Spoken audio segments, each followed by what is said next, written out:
Alright, y'all, before we get into this video, I just want to let y'all know, currently we are still without power here in South Georgia where I live. A lot of places around us have got power. We still haven't. We are on day 11 or 12. We're living off a generator. I don't know if you can hear it in the background. It's keeping our refrigerator going. We got all my porta-cools from the shop are in the house, keeping air circulating, keeping it cool in there. We got the well hooked up, so we got water. But we still slumming it up, and as you can tell, I need a haircut, I need to shave. This has been an experience. It's been real humbling to go from just flipping a light switch on to not. And currently we're spending about $30 to $35 a day in gas just on generators. So you figure that over the course of 12 days. It hasn't really been real cheap to keep the house going. So, because we haven't had electricity, I can't run anything in the shop here. But I didn't want to leave y'all hanging with no content whatsoever. So a lot of this video, or actually all this video, I filmed before the hurricane hit. I believe it was 11 days ago. Today's Monday, so it kind of cut off abruptly because, well, the hurricane. So I'm gonna give y'all this, and then once we get power back, eventually, you know, who knows, 2025, maybe our year, I'll get back on it. So Chris, the owner, he lives on the other side of the river, no power either. He's in the same boat I am. So, like I say, once we get power, we will jump back on this thing. I appreciate y'all sticking in there. And once again, if you bought merch from me, I haven't shipped it out. I'm sorry. Don't have electricity. I can't print shipping labels. I could probably hook them to the generator, but I don't have any internet.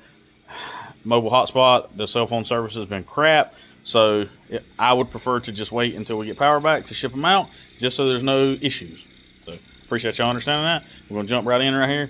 Also, the very first clip of this, I talked about we were almost at 10,000. We're already past that. I think we're 10,200 and something right now. I appreciate every single one of y'all that comes in here, watches this junk. And that's what most of it is, junk. It's just us rambling. And, yeah. Hope y'all enjoy it. I promise when we get power, back full steam ahead on this thing and get it back to Chris so he can get it put back together.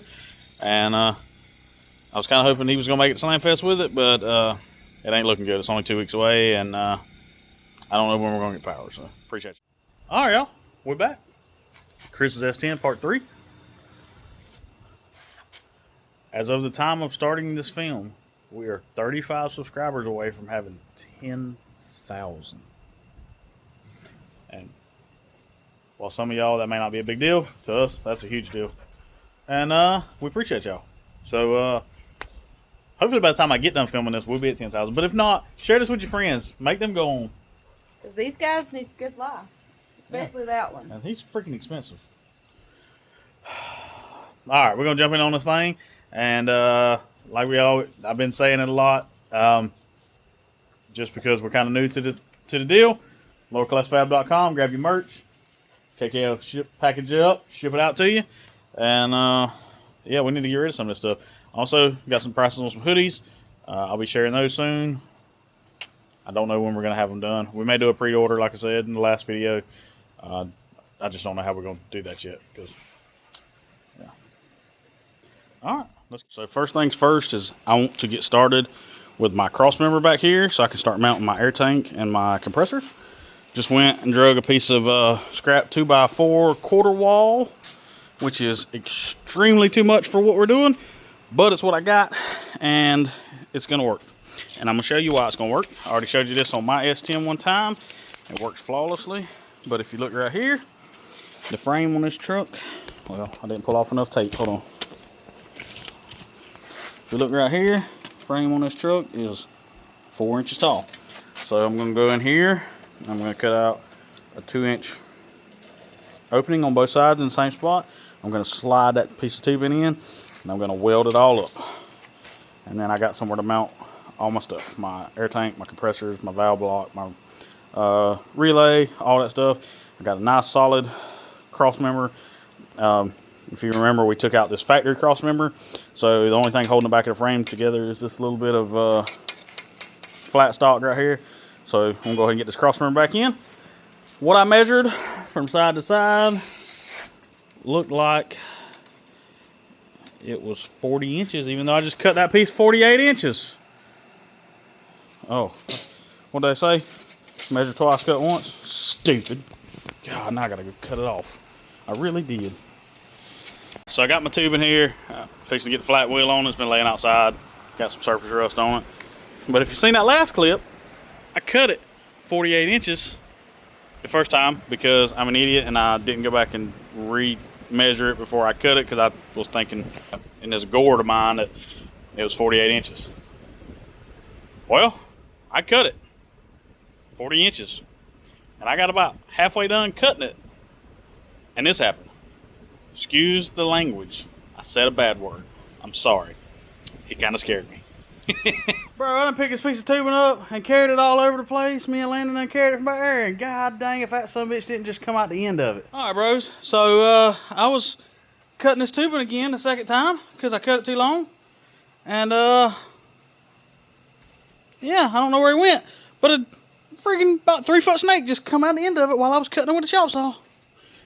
I don't know where he's at now. And I'm not one of those people that's like deathly afraid of snakes. Like, I'm not gonna just run the other way when I see a snake unless it's about to bite me. And I'm just one of those people. Like, I'm more scared of black widow spiders. But fresh in my head was we killed 2 gigantic rattlesnakes this weekend at my grandpa's house next door. I only started a clip of them. They were one of them was 5.5 foot long. One of them was 5 foot 8 inches long. And big around was my freaking forearm. Them dudes was monsters. But they met my friend 223 several times. Yeah. So they're not here no more. But all right, let's get back.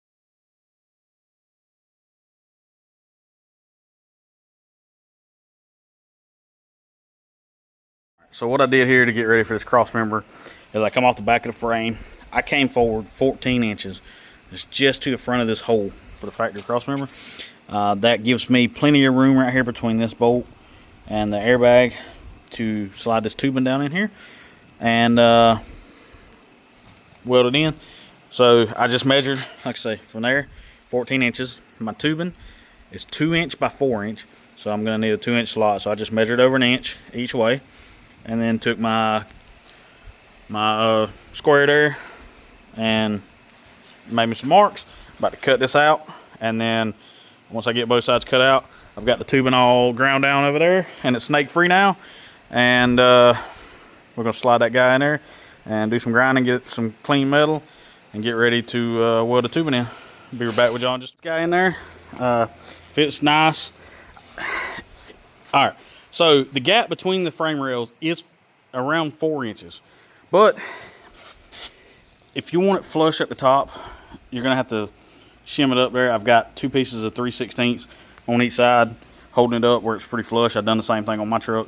If not, it's going to be down a little bit. It's actually, you could probably cut one side, stick this in the uncut side, and then beat it in and weld this back over the top. But I'm just going to do it this way. It's just the way I do it. You can do it however you want to do it. You can plate inside the frame and weld it to the plate.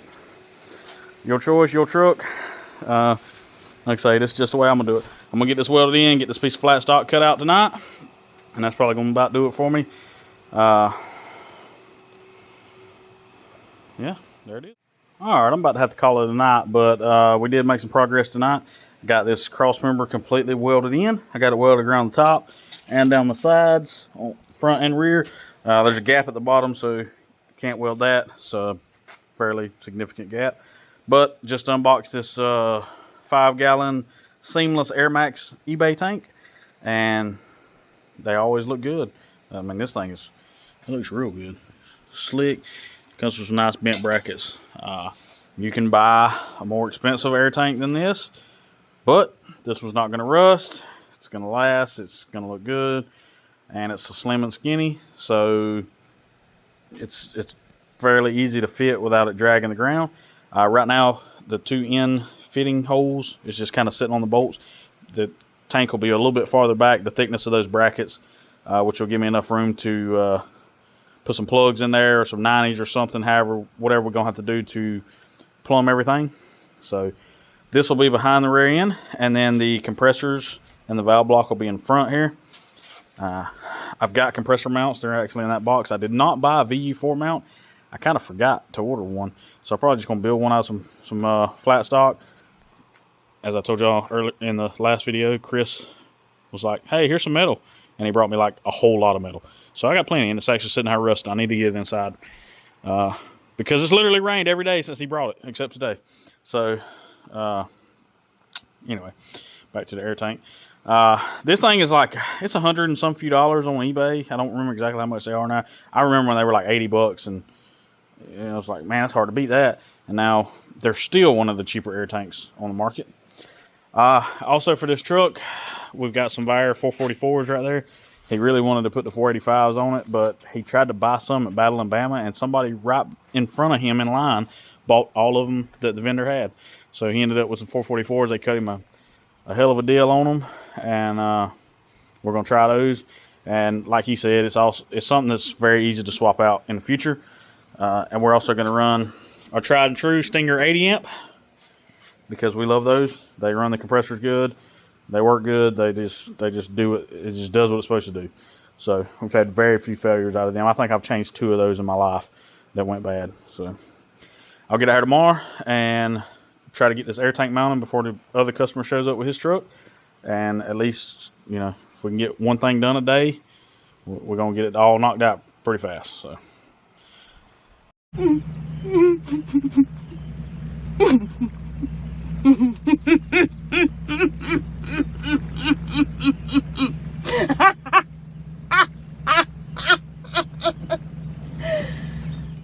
Alright, so got my air tank out last night and just got it sitting in there right this minute. Got to build some mounts to mount it. I want to make it removable, obviously. So this thing comes with these aluminum straps. It's bent, it goes around the tank, and then they mount to these feet. And then these are what you actually mount to the chassis or bed or wherever you're going to mount it. So whenever I found me some flat plate that was pretty close to the same size, I'm going to cut me 2 of these. And then those are going to be welded to the frame with bolts in them. But give me just a minute and I will show you what I'm going to do about bolting them down. Instead of just normal bolts and stuff, the way I want to mount it, I'll show you in just a second. So we're getting ready to mount this air tank. KK's got the mount there. This little bracket, hold it up there. No, flip it over. There we go. So, let's back up a little bit. There we go. All right, so it's got the 2 little bolts that, you know, super simple. So what I did, I went over there, I got my flat plate, made some bolts. You want it? All right, so show you where we're gonna mount it right here. You gotta come over here. That's not a dog collar.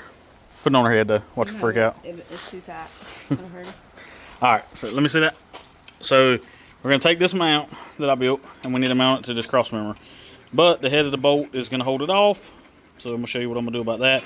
I could mount it like this, where there's a bolt above and below it, but I'm worried it's gonna put the air tank too high and hit the bed floor. So I'll show you what I'm gonna do. I'm gonna shave that head and weld the stud in, and I'm probably just gonna leave the bottom on a bolt just because there's not really a point. But I'll show you how we're gonna do that. Why are you always in the way? Why are you always itching? Why are you always in the way? Get out the way. Be good like Junior. Junior's over there asleep. I got these air tank mounts done. What I did is I just cut the head of the bolt off. They're on the ground right there. And then I just stuck them through. I used a washer, or not a washer, I'm sorry, a nut on the threads to set my depth, and I recessed it in there just a little bit and just filled it in, ground it down, and voila. Now I have studs that I don't have to hold the backside of to put the air tank on. So now I'm gonna go here and do a bunch of measuring, figure out what I got to do to get it centered, and all right, so here's what I come up with. I looked at this tank good. It's got 4 ports on it. These 2 ports are 7 inches from center to hole, as are these. So I want my strap to be in between them. So I came in here, I made me a mark at 3.5, and I made me another mark at 3.5, and I measured the distance between them, and it was 14.5 is the distance I need between the straps. All right, so then I came back here to my cross member that I welded in last night. I measured it across. I knew that it was 40 inches. It's kind of hard to forget when you screw up and cut the wrong length. So I marked 20. That's half of 40. That's the center of my cross member. Then I came in, I marked half of this measurement right here, which was 14 and a half, would be 7 1/4. So I came over 7 1/4, I made a mark. Came over the other way, 7 1/4, made a mark. Then I measured from the bottom up 3 1/4. This is 4-inch tubing, and I made me a mark on both sides so I know I'd have the same height, and then I just traced around it. So now I can just stick this up there. I'm gonna be able to weld it solid. My air tank's gonna be plenty high off the ground, and it's gonna be below the bed floor. So I'm gonna fire this welder up real quick, get these tacked in, and then I'm gonna mock it all up and make sure 100% that it fits and it's what I want before I weld it in. So give me just a minute, I'll get this mocked up and I will show you what it looks like. All right, we got it mocked up. It turned out good. It's not tight and it's not perfectly centered and down to the millimeter, you know. It's just a hair closer to that bolt than this one, but once I get everything finalized, painted, I put it on, I'll make sure I can get it just as close to centered as I can. And also those ports will be more at about a 90-degree angle instead of I don't know, what is that, about a 40-degree angle. And that Airmax sticker probably needs to go. That's terrible. But the end ports there, I'm gonna have to put plugs in those. You know, it is what it is, slim and skinny. You only got so much room. But we'll cap those, we'll run the compressors in here or one of the other ports. There's several more on this tank, and we're gonna get it plumbed up. But we need 2 ports for the compressors. We need one for a pressure switch, and we need one for an outlet going to the valve block, and one for the gauges. And I may put the gauges, the air pressure gauge for the tank, on the opposite side of the VE4 from the inlet. I don't know yet. I'll figure that out whenever I start plumbing. But there you go, air tank's mounted. I got another customer on the way to drop a truck off right now, so I'm about to get this cleaned up, see if I can get it back in the shop, because like I said, it don't have any windows in it. I can't leave it outside. So I'm gonna call it a day on this thing and try to get it crammed in that spot there. Gotta move all these dually wheels, back riding on stocks on it for a few days. Okay, I lied. I checked with the customer. He was still like an hour and a half away. So I went ahead and done the compressor mounts real quick. Those come from Infamous. They're just Vire universal compressor mounts. You bend them. Usually I bend these at like a 45, but I bent these up a little farther. Just trying to give myself plenty of room here for the valve block or the relay, whichever one I decide to mount there. But these are the Stealth Black Vire 444s. We're gonna try them out. He really wanted to put the 485s on it, but like I say, they were sold out when he went to buy these, so he bought the 444s. They'll work.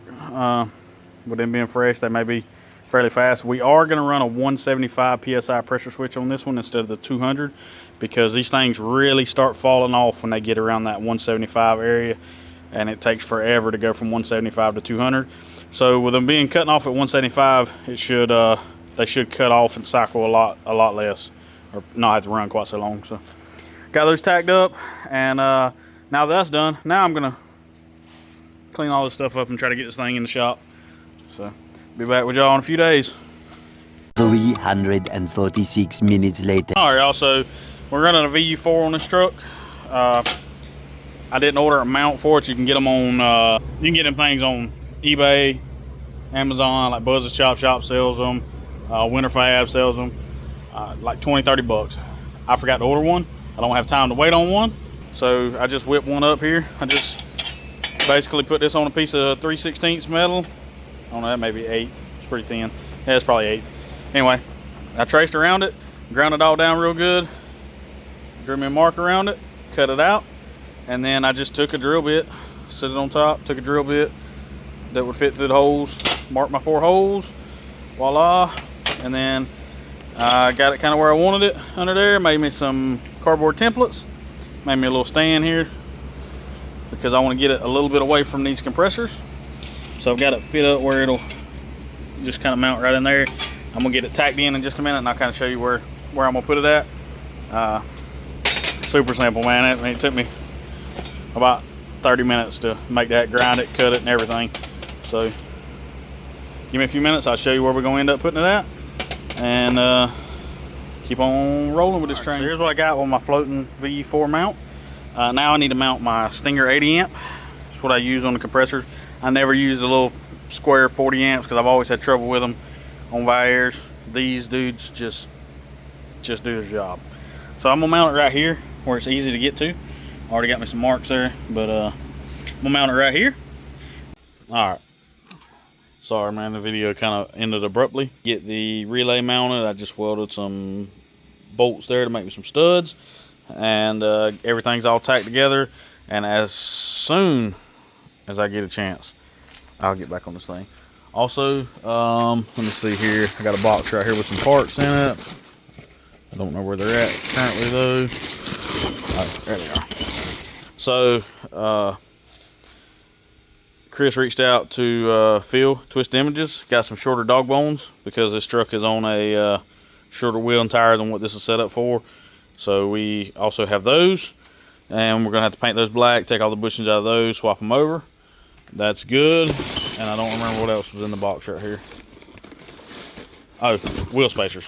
The front wheels were hitting the spindles, so we put wheel spacers on it. They still clear good. There's still plenty of room to the fender lip, plenty, and it made it clear to steering. So we're also going to put them in the back so that they're even as long as they clear the fender. But all right, I've said it 15 times in this video. I appreciate y'all. I appreciate y'all sticking in there with us.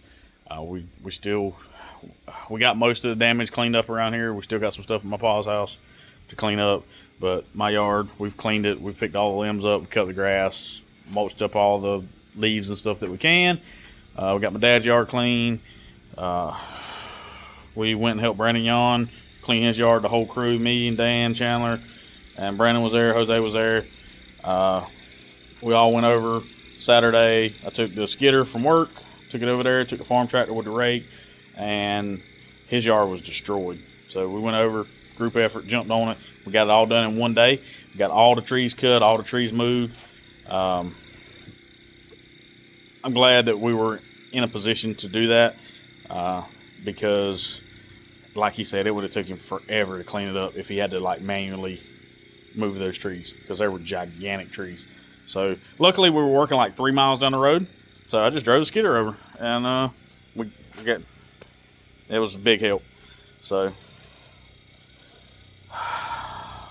also be praying for them people in North Carolina, man. The government, I don't know if y'all seen all this stuff. They've just they're not really helping them like they should, and it's a shame. So y'all remember them. We're pretty good. Also, there's another storm coming up to Florida right now.